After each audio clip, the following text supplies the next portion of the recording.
Hello, uh, I'm Mishka, and this channel claims to be the Helsinki Renaissance, where hopefully I'll be able to talk about certain things about art and culture from the kind of more fresh and interesting angle that what some other people would take to this situation.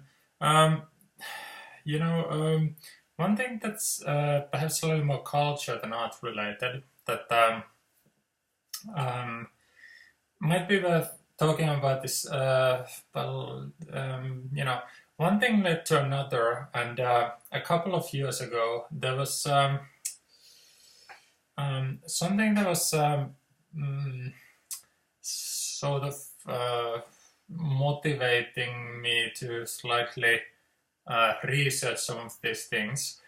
And I ended up reading some Octavio Paz not novels, books. So Octavio Paz, I think he's a Nobel laureate. He's a Mexican poet who, you know, is one of the, you know, formidable writers around that boom generation that raised some South Americans like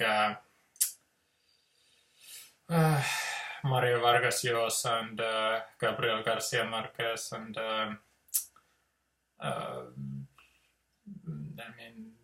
I guess Pablo Neruda could be linked to that. I mean, I don't know how like specifically people talk about the boom uh, generation, but like like I suppose like you could sort of see Octavio Paz as part of that. Now, anyway, this particular book of Octavio Paz's that I read doesn't really have that much to do with poetry. It was a book called The Double Flame, and it was his basically his. I said that it was his thesis of the culture of love that exists in the world, and I think that something like that might be interesting to talk about because, well, um, love is sort of all around uh, our culture as far as art goes, and perhaps even like the kind of preoccupations of some people. But like there isn't as much theorizing about it as there is just sort of a general talk of love. And I think that Octavio Paz's Double Flame genuinely is the best book that I've ever read as far as a theory of what love actually is concerned.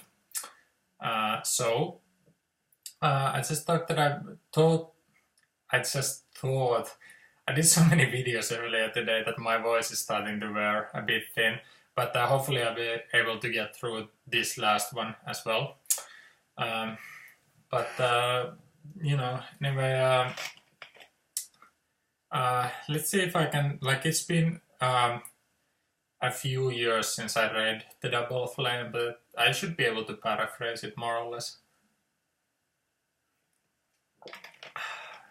If I just get things together. So, the main thesis that Octavio Paz makes in the book is that there's such a thing as sexuality, there's such a thing as eroticism, and there's such a thing as love, and the people sort of talk about them in a somewhat random manner. But the double flame of the name of the book um, would sort of point to the theory that Paz is forwarding, which he was very much influenced by certain Indian. Paz, I think he was the Mexican ambassador to India at some point in his career. Mexico, Mexicans didn't. I guess they sort of thought that there was a two birds, one stone type situation. That if artists that the state would want to fund, if they can fund themselves with their work, the state could either give them money or the state could give them a day job and then they do the art stuff later. So that I think that the Mexican government, there was a point where they were giving artists these ambassadorial positions as something to pay the bills and then do the art stuff later on. But anyway, one thing led to another, and Octavio Paz was Mexico's ambassador to India. And in there, I think some of these theories were sort of brought to his attention, and he sort of looked towards things and then just put together what most made sense to him in his own life, and then taking into consideration the observations of other people as well. But anyway, the most simply put case that Paz makes is that of all the animal species in the world, all of them have a culture of sexuality, but none of them have a culture of eroticism. So it's a somewhat, the root word is erotic, and then the culture would be eroticism. But anyway, how Paz sort of pitches the idea is that the erotic culture is an evolution of sexuality, and love is an evolution of the erotic culture. And how he explains it in that sexuality simply happens with the sexual impulse, so that when say beings are aroused, when two matching sexual beings are aroused near each other, then the sexual culture is inevitable, and that there's no difference between there's no difference between the sexual culture that humans have to the sexual culture that any other species of animal on the planet would have. So that it's simply that the mating season creates the beings being aroused, and then the culture completes it. So the kind of culture of sexuality is incredibly simple. But then how it is that you'd distinguish the erotic culture from the sexual culture? And how do you know that no animal has it? Because the erotic culture is essentially self-consciousness in sexuality. So that the culture of sexuality that animals can claim to have is basically just that when something is being aroused, there's a physical reality to the arousal, and then there's the there's progressing towards the release. And the erotic culture, Paz claims, differs because it's not just physical. There's something, because there's self-consciousness at the heart of the erotic culture. It's as if a person has a sense of selfhood as themselves as a sexual being, and then in an erotic culture, a person sort of, as it were, uses sexuality as one part of self-expression, so that for animals who just have the culture of sexuality, or well, you shouldn't use the word culture, but let's just say for the lack of a better word, that they have the culture of sexuality where they don't. It's as if they're like a train on tracks. They have the one gear, they have one direction, and that's all they can do. But then with the erotic culture, since a sexual being has a sense of selfhood as a sexual being, they aren't just a train on tracks anymore. Now they can start sort of they can start exploring, and they can start how should I say it? That the process of satisfying themselves, it's not strictly speaking just physical. It's because since they have a sense of selfhood in the erotic culture, part of the satisfaction is that they are able to make life the way that they think that it should be.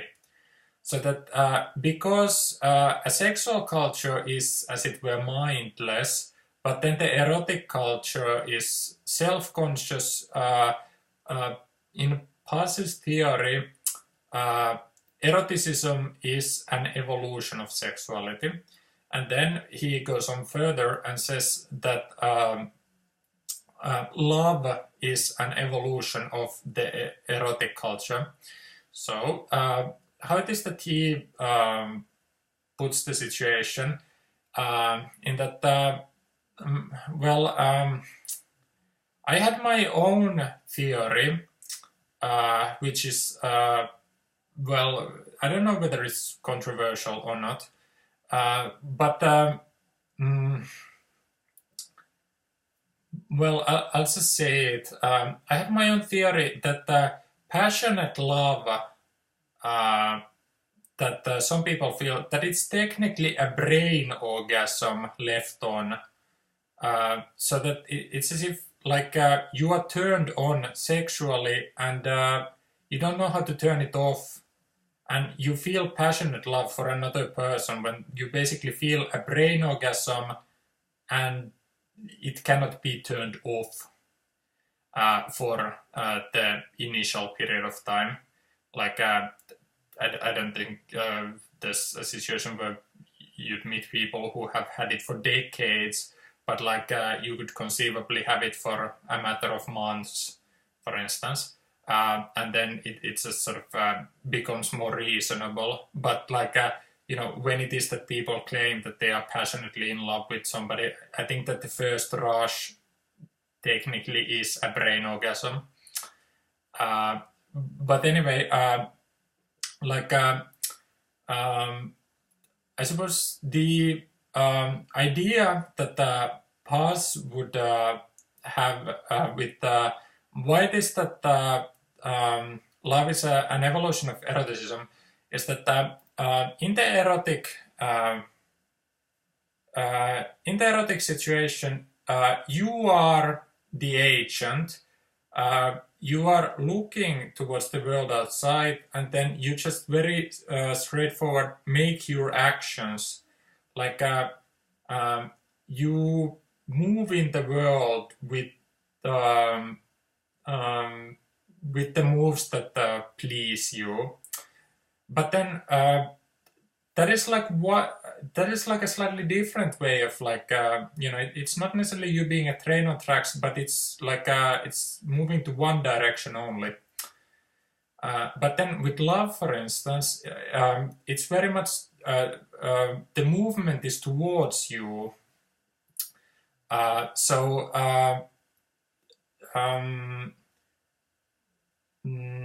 It's as if love takes over your psyche as it's happening, and since the sexual impulse that's there as the fire in every situation, what's happening is that the sexual impulse is directed towards your consciousness. That's the evolution. Sexuality, that it's just all physical. Eroticism would be physical with self-consciousness, but then with love, the sexual impulse has so taken over that it has been turned directly towards your self-consciousness or consciousness. And what's happening is that you are creating a brain orgasm because the act of being conscious, when the sexual impulse has been directed towards your consciousness, merely being conscious becomes part of the sexual experience. So, like, nothing happens and yet you get a brain orgasm, essentially. That type of passionate love that happens,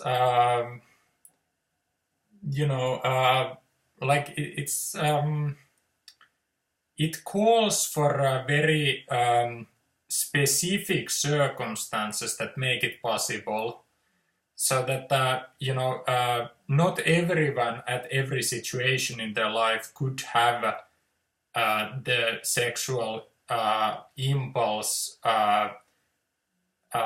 evolve to the third stage, but presuming that you meet the initial qualification and as it were the road is clear, then that should be the evolutionary process: sexuality, eroticism, love. And then basically what's happening is that love is able to, because it's directed towards your consciousness, it can, as it were, sort of start altering your psyche, because you start redefining your sense of selfhood, whilst the sexual impulse is sort of part of that selfhood. And then, with love, you no longer really think of yourself as a basic unit of one, but you think of the couple, that you are part of a couple, and you think that that couple is a basic unit of one. So when that starts happening, it's as if love starts sort of slightly changing your psyche, and that's what creates the kind of different culture that love has from merely eroticism. So anyway, if some people don't believe in brain orgasms, the situation is basically that, with a regular orgasm, there's the initial state of arousal, and then there's a fluctuation between pressure and release to an erogenous zone, and this kind of pressure release situation eventually creates the climax that people refer to as coming. And with the brain orgasm, it should have the same kind of structure to it, that if your sexuality evolves to eroticism, in the erotic culture, you have fantasies, and that fantasy is, as it were, there's the basic needs. So it's as if you get hungry, sexually speaking, and when you get hungry, sexually speaking, one way to feed that hunger is through fantasies. And so this kind of erotic culture just sort of accidentally keeps happening to everyone, is because they'll get hungry more than they'll be able to satisfy the hunger. And there's like this kind of, like a makeshift satisfaction that happens with fantasies. And now, what fantasies accidentally open the door to is that when reality seems to make a dream come true, if there's the pressure release pressure,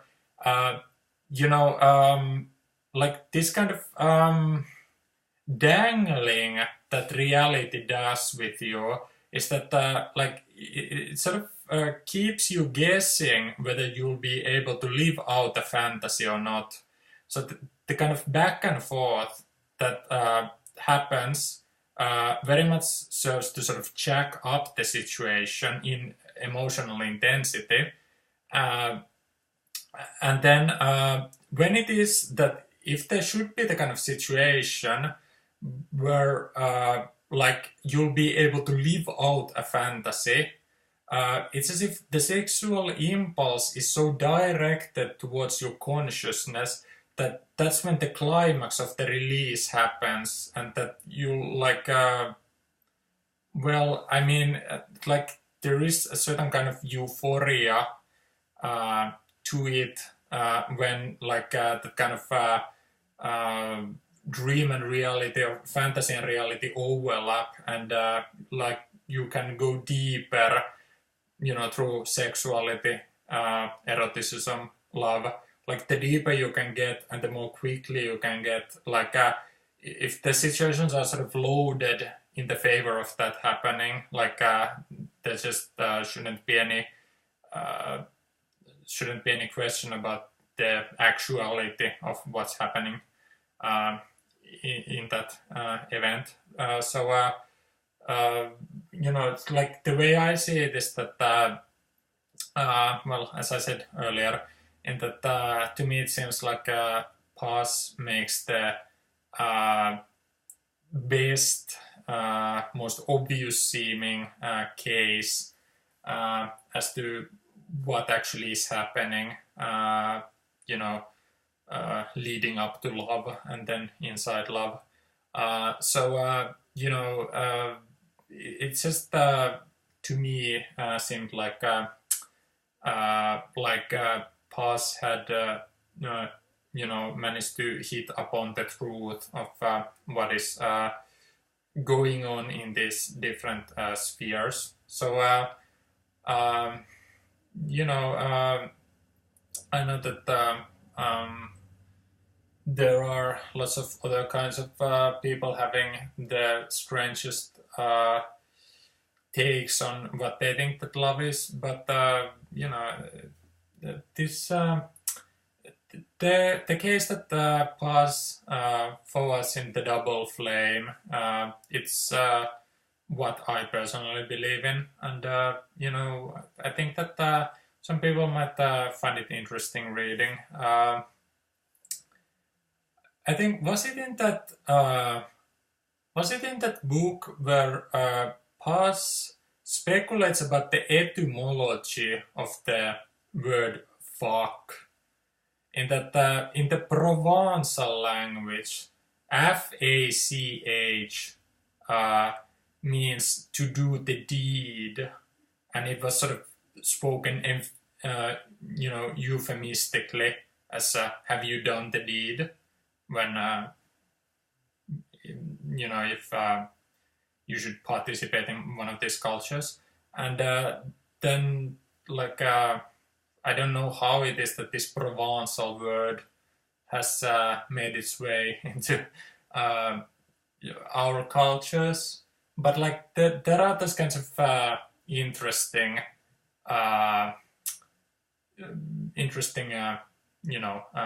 nuggets of learning in the double flame. Like Paz, he is talking about the history of sexuality and love in literature and so on. Like it's just all in all, I'd say a book that's very easy to recommend to lots of people. And you know, Octavio Paz, I don't know if he's my favorite poet. I mean, that might be too strong. But you know, he's certainly, I think, very worth checking out as a poet as well. But anyway, I just wanted to make a somewhat, well, you know, I just felt like addressing this in this video as well. I don't know if I mentioned it in any other video. I think perhaps not. But anyway, those were my fairly,